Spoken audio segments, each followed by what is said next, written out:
Good morning. Good morning. Welcome to Caffeinate Your Career. Today's topic, how to explain gaps in your career history. I'm your host, the career coach with the most, Jason Hopper. With me today is Jammin' Janae Jones. Janae, welcome to Caffeinate Your Career.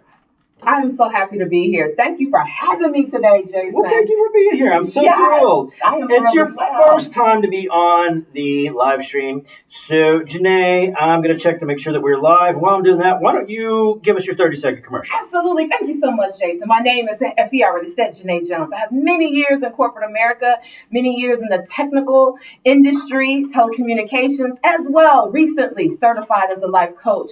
So I have experience in helping people. My passion is humanitarian and being a good source to every person, because we all have aspirations and desires that we want to fulfill in this lifetime. That's right. Also, too, I think you are like one of the most energetic people we've had on the podcast in a while. Because usually I'm the one with all the energy. And right now I'm just feeding off of your energy. We're vibing together. Oh, boy. It's a together thing here. This is going to be a great episode. I see people popping in, watching live right now. If you have any questions for me and Janae, put them in the chat, and I will try and monitor that. So, oh, man, life happens. Yes. Life happens. To all of us. Sometimes we find ourselves unemployed. Yes. Janae, we're actually going to break this particular episode down into two parts. We'll talk about valid reasons why you are out of the workforce. And then the second part will be how to explain those on your resume and in interviews. Absolutely. So, I think like when employers are looking at gaps in employment, they really get concerned at about the 6-month mark. Of course. Absolutely. And then they're going to start to ask questions of why you were not employed. Absolutely. The numbers are so off, though, because like everything that I've been reading since like last year up until now is saying that it's taking people anywhere from 6 to 8 months to get employed in a position they like. Right. But I have had clients that are going back to work and they have not been with me for 6 or 8 months. I mean, they could have started their job search before they came to see me. Right. But I really prefer to think that I'm just that damn good. I was about to say, you're that awesome. I'm that good. Yes. I'm getting them back to work. Absolutely. So the numbers are off, but like once we hit that 6-month mark, I think employers start to kind of take notice. They do. And one thing you can't say is as the job search is going longer. Right. You can't just go, oh, I've been looking for work. Well, you can't do that. Because it's like, what have you been doing? Yeah, that's my question. It's like, well, you're not very good at it. Right. Right? Absolutely. Like if you've been looking for work for like 8 months, you're not very good at it. Right. The good news, though, is I know a very good career coach who is taking clients. So if you're having some struggles, let me know. Call me. You can call me direct. I'll give you my direct line. It's 469-206-1667. You got to call them. Call me. I will help you out. That's my commercial of the day. I am taking new clients. And by the way, you don't have to be local.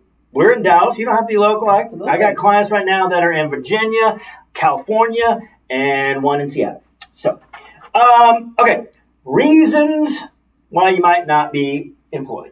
Right. The big one and the one that is most prevalent lately, layoff. Yes, that's huge.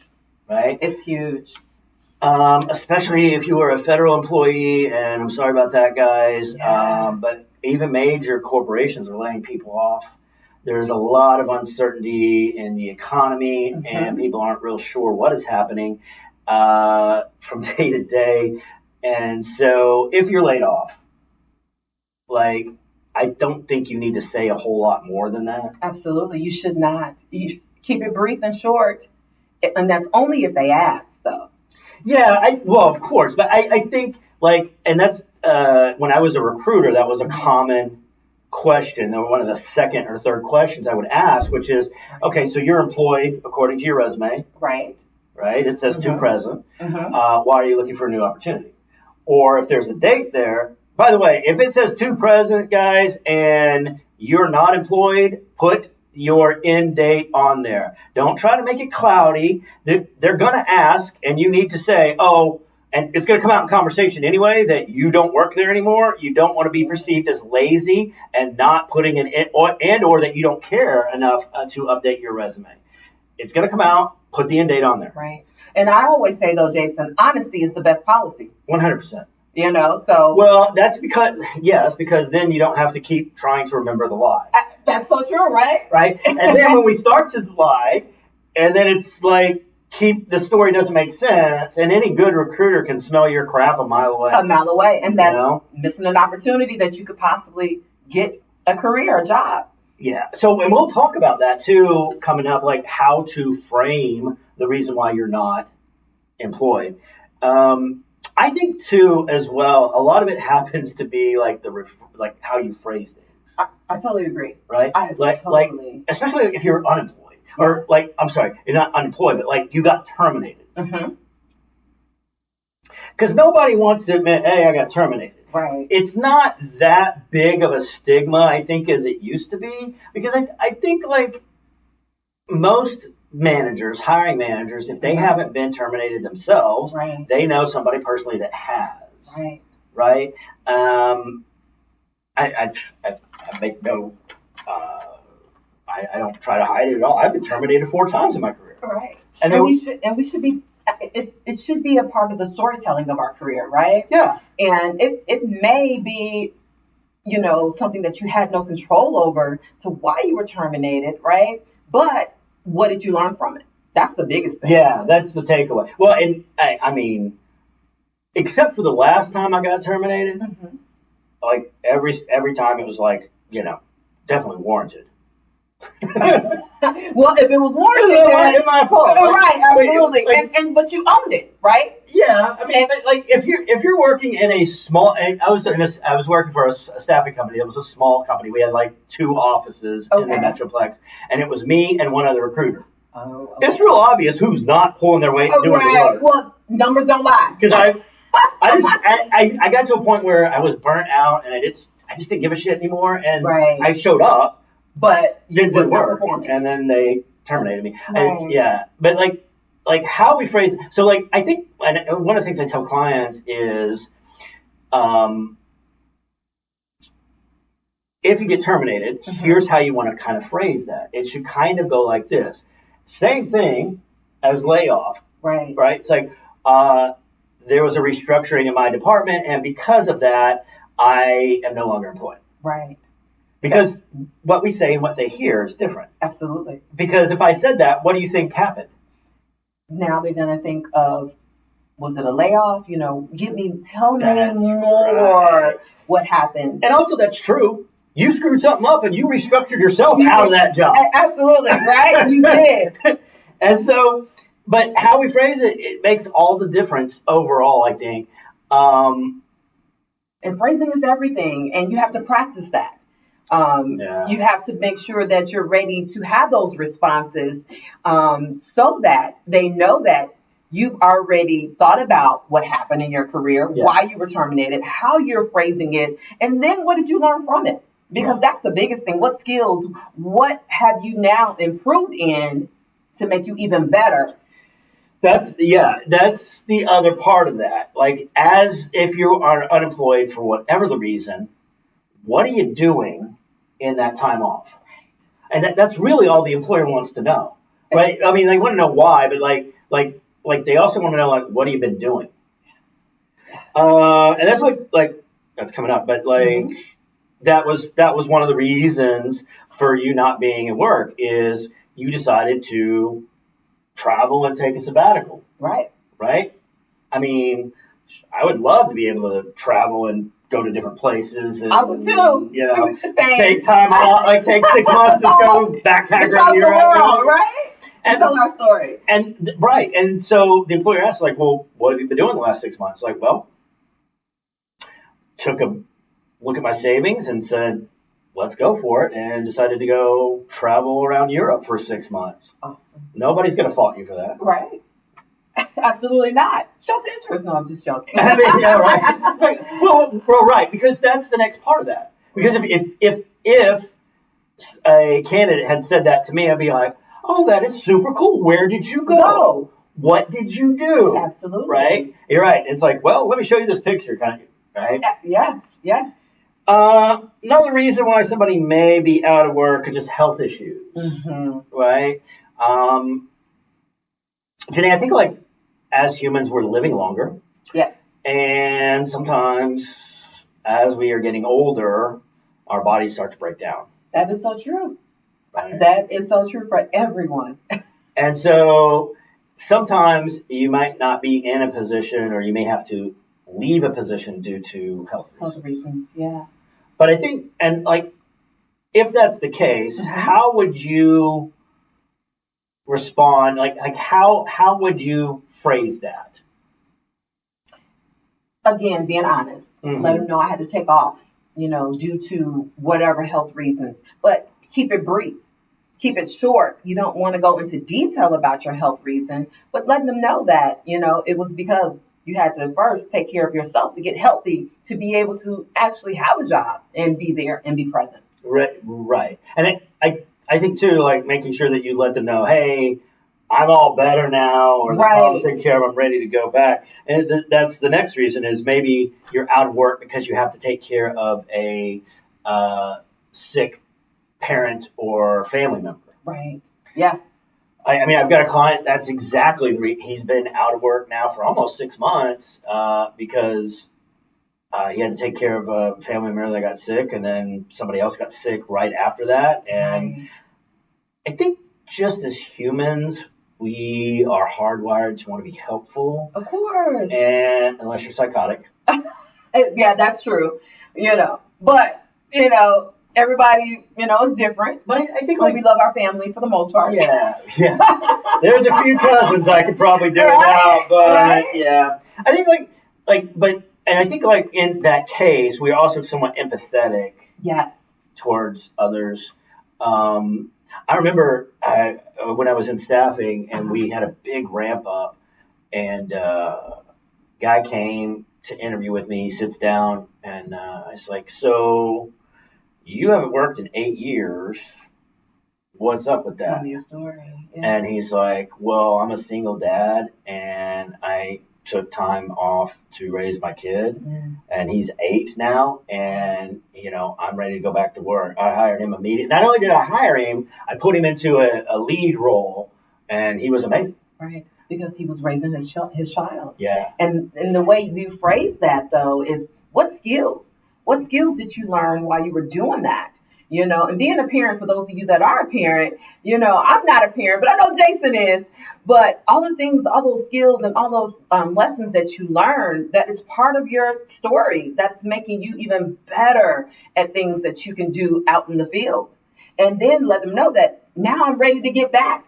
I've learned a lot, raised my child, and I'm here to continue my career. I think that it's a good idea not only to continue to learn new things and skills, but let the employer know, hey, in my time off while I was raising my kid, I have kept up on what's going on in supply chain, and explain to me what it is that you've done in the interim. Yeah. Right? Because like if they get the sense that you're just kind of sitting around and not working, you're not moving forward in the process. That's true.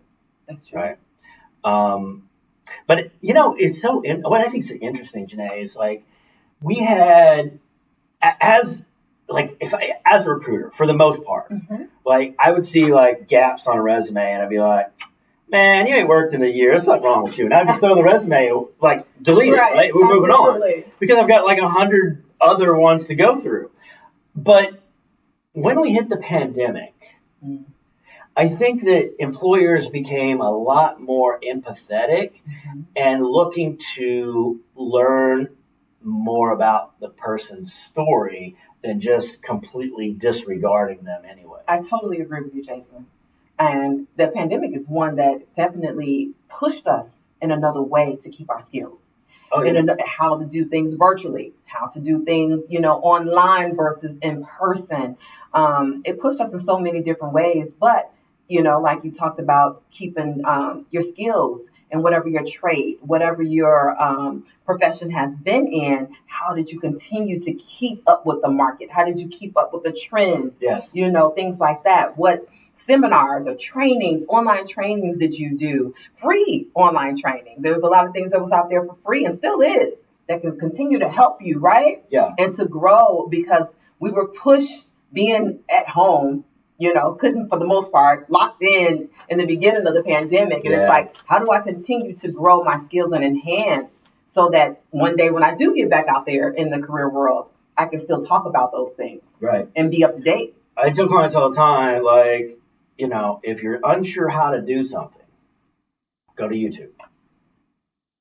Google and YouTube. Google and YouTube are the BFFs. What drives me crazy is when I get asked sometimes by clients, like, so staffing companies, you should be working with, oh, okay. Well, are there any near me? Well, I don't know. Google it. Like anytime you ask me a question that you can just get by Googling or asking AI, I get I get this. Are you using your resources? Duh. Well, I mean, like we say all the time in coaching, like for a client to be coachable, you must be creative, resourceful, and whole. And you know this, doing life coaching. And if you are not creative or resourceful, you're definitely not going to be whole. Absolutely. And therefore, you're not coachable. So, when people pop up and they ask me questions like you could easily get the answer to, right. Or somebody said I talked to somebody that's where do you guys have job leads? And I'm like, have you even looked at my website? Yes, we do. Go to. Right. I'm the one in charge of updating it every Friday. But Jason, that's so important, because if you're not resourceful, how can I even count on you on a job, right? Using your resources, because most jobs, they're going to count on you for using the resources that they have, that they provide. Yes, they're there to lead, they're there to coach, but then what are you doing for yourself? So that go hand in hand, though, Jason. So as you're, being a recruiter and you're hearing those things, it makes you red flag, right? Right, and then that's the other part of that. We got to move forward because I'm already. And it was so funny. And you've interviewed people before and hired people before. Absolutely. Let me ask you, because I asked Scott and Jim this question before, and I also have that same answer. When you meet a candidate for the first time, how long does it take you to determine whether or not they're going to the next round? What's that time frame? Can I be very honest? I want you to be completely honest, because I'm going to tell you what my eye is. So tell me. Within the first couple of minutes. That's exactly correct. Within the first couple of minutes. Yes. And I was going to be really, really more transparent, and sometimes within the first 30 to 45 seconds, because how they're presenting themselves. Yeah, 100%. It's that, it's the eye contact, handshake, do they appear neat? Are they confident? Yes. Do they have a good, I don't want to be all metaphysical, but do they have a good vibe? Yeah, we're vibing. We are vibing I was going to use the word energy because I picked up on their energy. Yes. And even guys, even ladies and gentlemen, even if you're in person, they pick up on that, or virtually.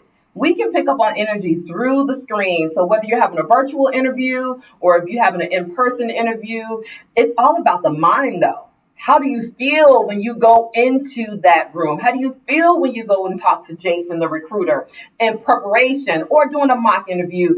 It's about the feeling that you get. Are you ready for this? Because you're showing that I'm owning this. I'm excited about the opportunity and what's to come. Yeah, that's exactly correct. That's when hiring managers or recruiters start the interview, they will often start it with, so tell me a little bit about yourself, right? Or when I was in staffing and recruiting, I did it a little different. I would have their resume and be like, so I've got your resume, and I just drop it on the desk and then be like, and be like, in your own words, tell me your career story. Yep. I don't want to just read this. You tell me. Tell me. Right?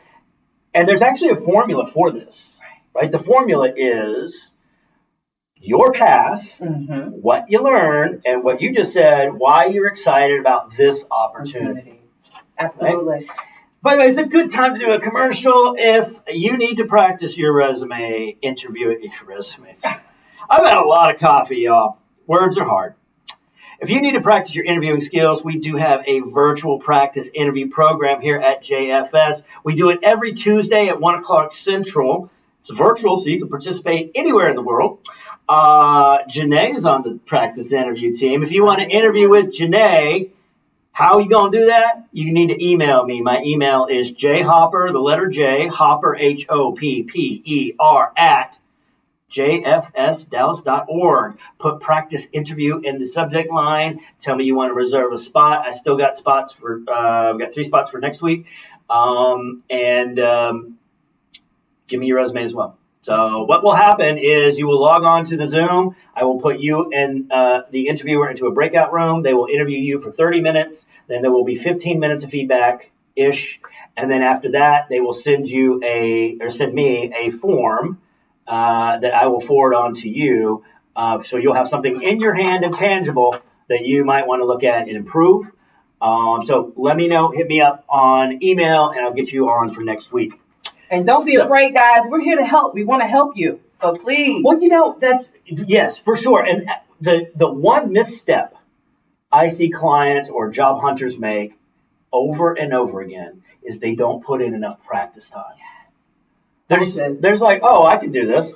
Right. Yeah, you can. But also, too, and this is, I will if a client requests it, but I don't like doing practice interviews because I don't like to do pretend. I don't like, hi, I'm Mr. Hiring Manager. Right.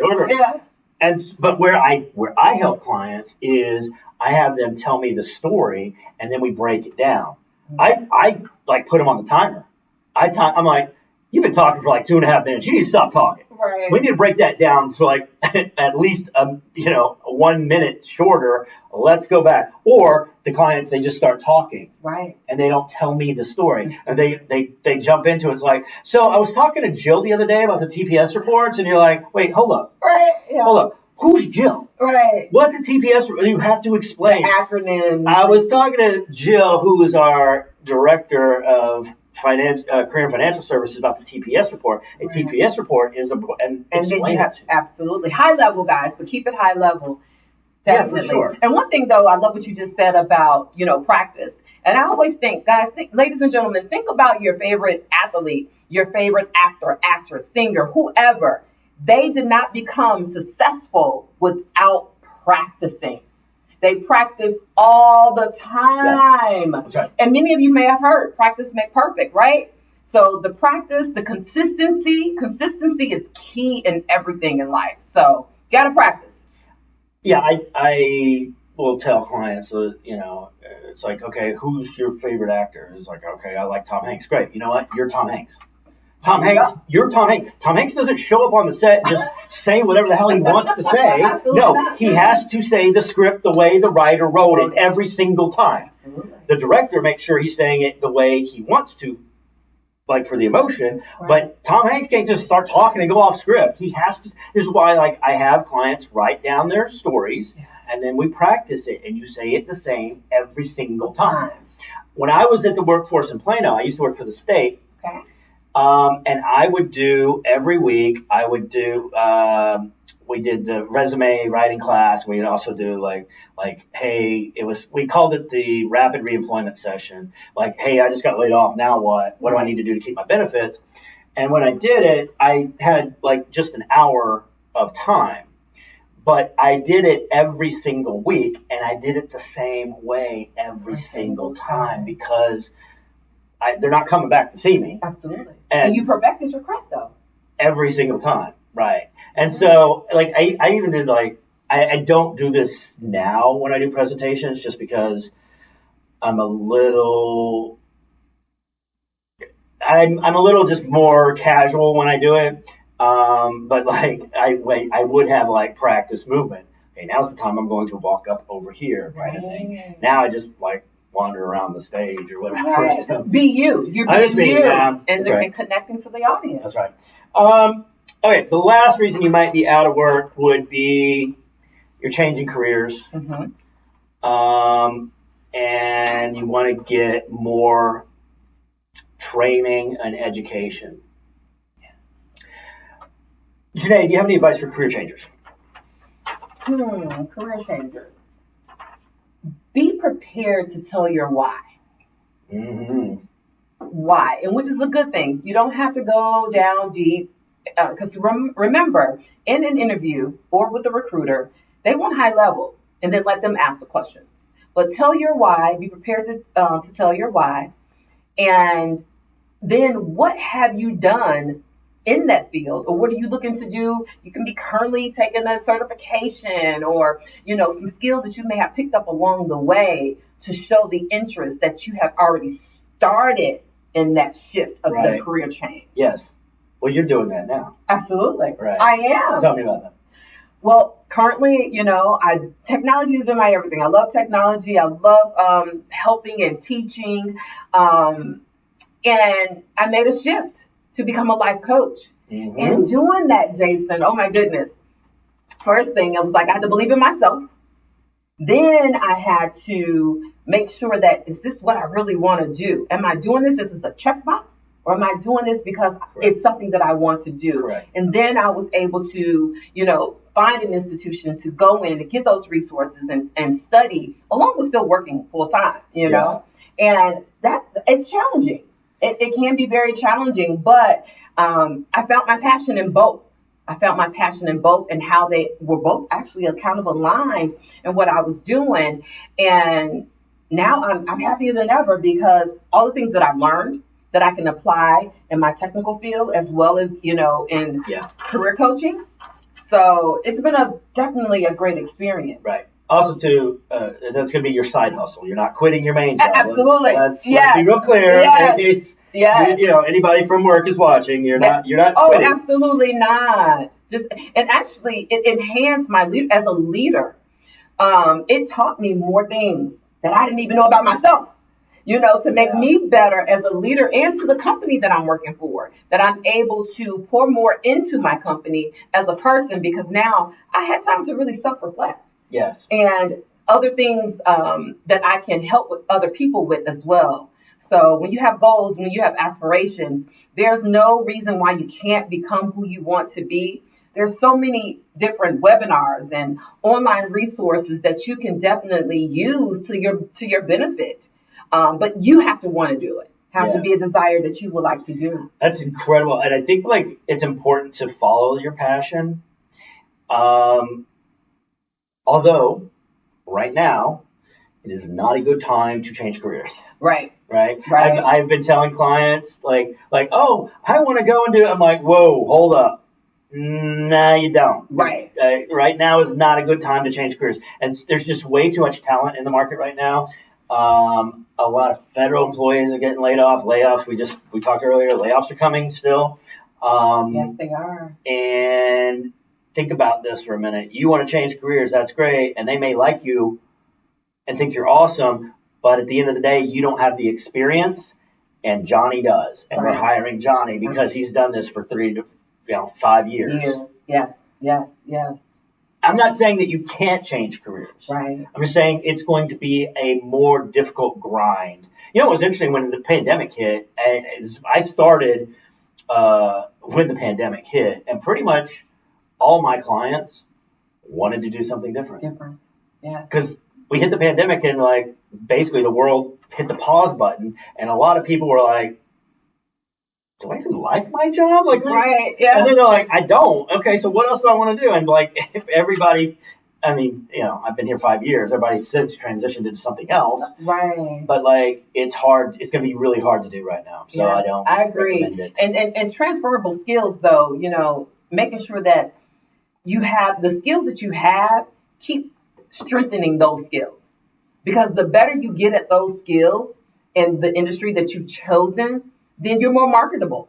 Because now you can really truly tell your story, as you were saying, that the recruiter wants you to tell your story. And now to say, Jason, I've done this and this and this in my field of technology. I went out and taken, a course on how to, whatever in technology, where that, Jason, I do want to stay in technology. And these are the things that I've done.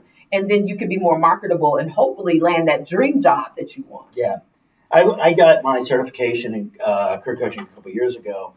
And even though I've been doing this for about 12 years, so I had 7 with the state and then, 5 here. But the reason I got it was just for street cred.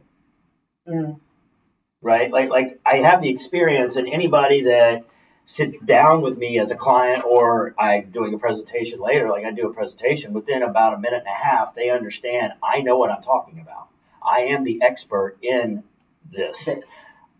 But I got a certification I'm a certified coach. Right. There you go. All right, let's go to explaining sometimes like the gaps on your resume. Janae, you said earlier, be honest. Yes. Right? That's huge. I think we don't need to get into a lot of details, but you do need to explain the gap. Because if I see on the resume that it's been 6 months since you've been working, I'm going to have that question, and you need a better answer to give me. Right. So I think it's a good idea to just put like on the resume, took care of sick parent, or however you want to phrase it, and then put the dates up in there. Especially if there's an end date on there. Yes. My assumption is that probably they died. Right. And I'm not going to keep asking you, so you've been out 6 months taking care of a sick parent. What happened there? Are they still sick? No, we're not going to do that, right? So you got to account for those kinds of things. And I think it's a good idea. Just give me like a one-liner on the resume, so I'm not just guessing. Right. Keep it brief. Yes, definitely keep it brief.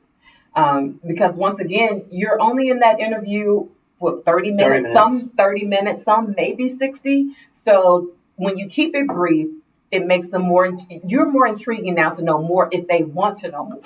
So don't go down the rabbit hole or in the weeds.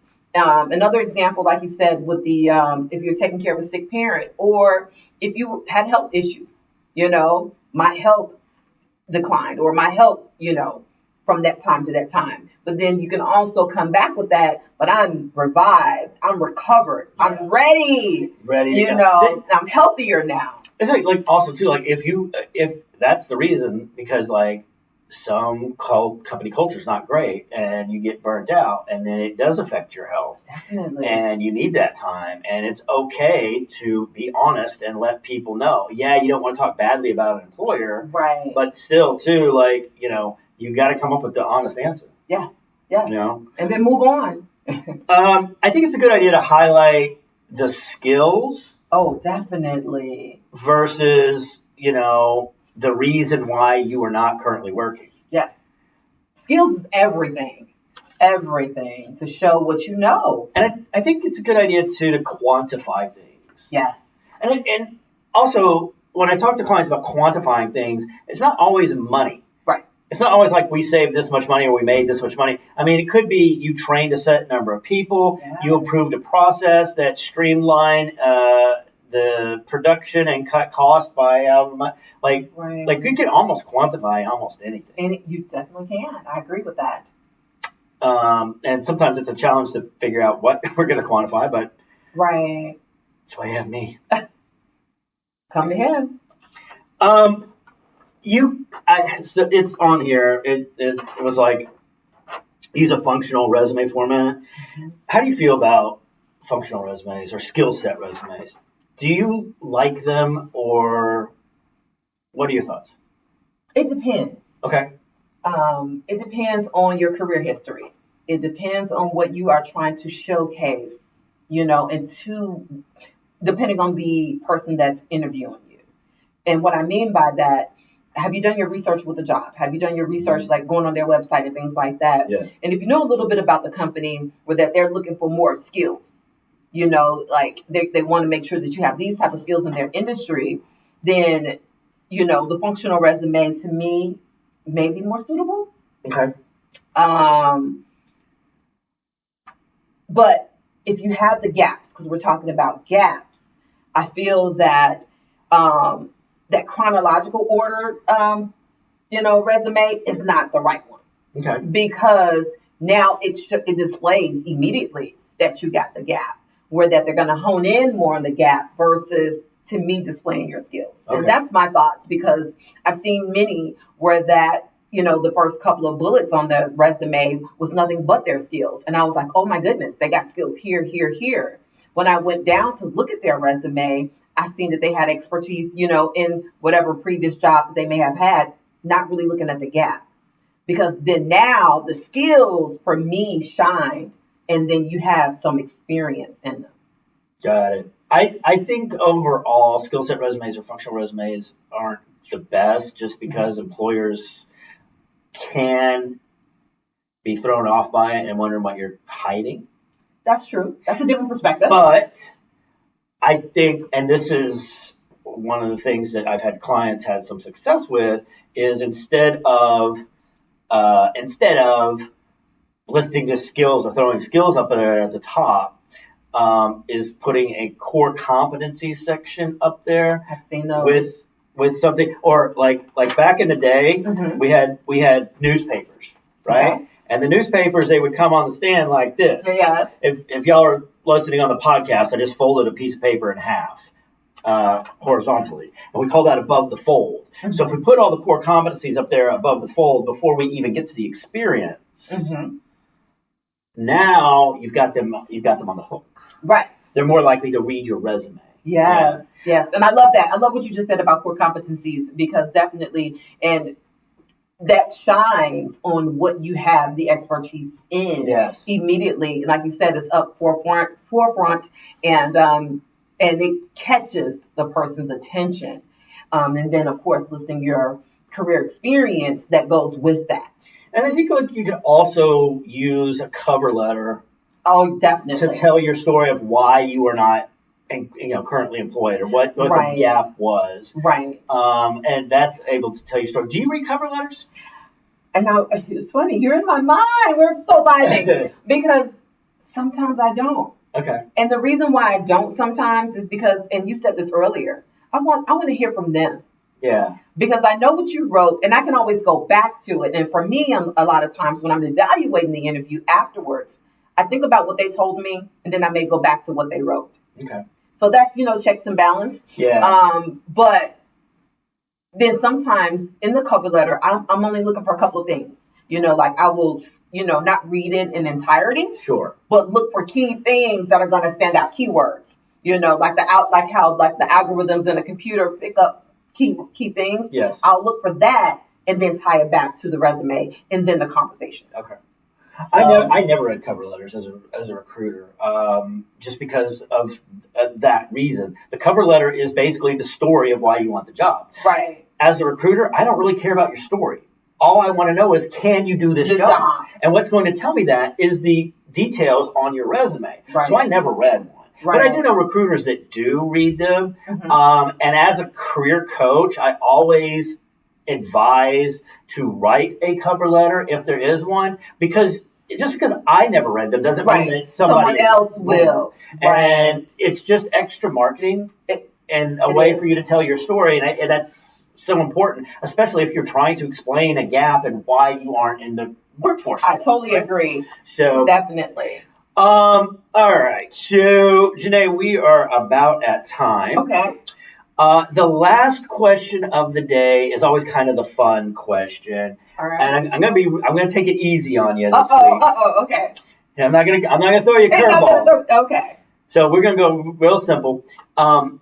What TV show are you currently obsessed with? What TV show I'm currently obsessed with? I really don't watch a lot of television. I was going to say that should have been my leading question is, do you watch TV? I really don't watch a lot of television. It's crazy. I'm a YouTube. I love different things, inspirational things, in all aspects of life. Right, I'm always tuning in. Even on my way here this morning, yes. I'm listening to a podcast on YouTube just about motivation, inspiring me to get my day started, to get that energy going. Was it my podcast on YouTube? Of course. I don't think that's quite right, Janae. I think that's a lie. Look, and I just said about being honest, right? So be honest. No, I know it wasn't. It was not Jason's, but but now I will be tuning in more and listening because even in my car rides and things like that, and at home, and I know this is a little TMI, but if I'm cleaning up, taking a like all of that, I have podcasts going on, and I love to hear those.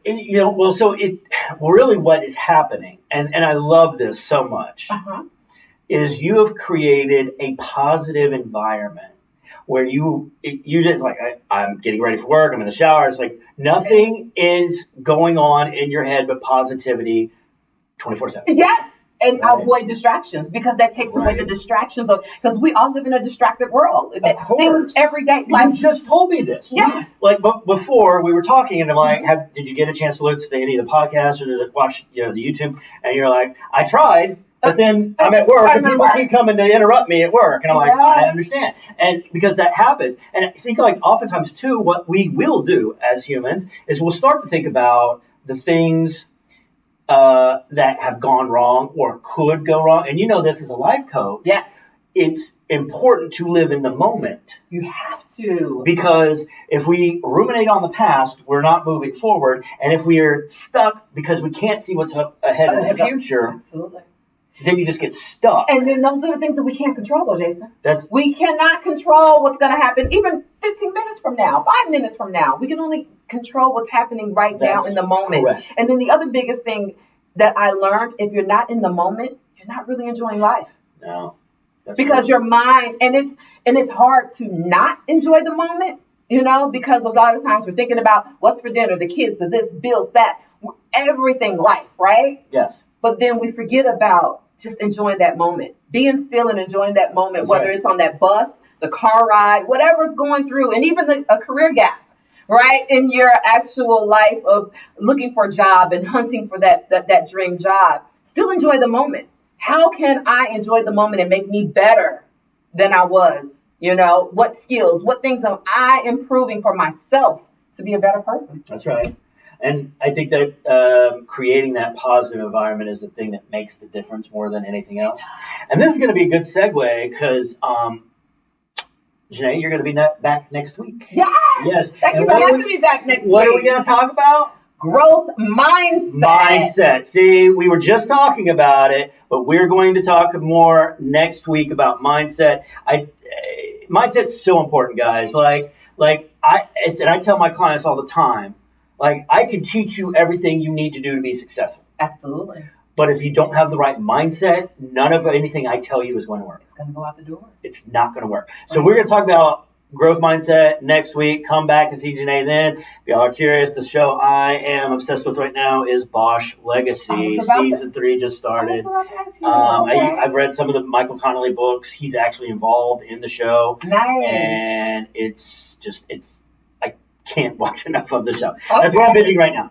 All right, so that's been Caffeinate Your Career for this week. Come back next week. We'll see Janae. And everybody have a great week. Please do. Thank you for having me.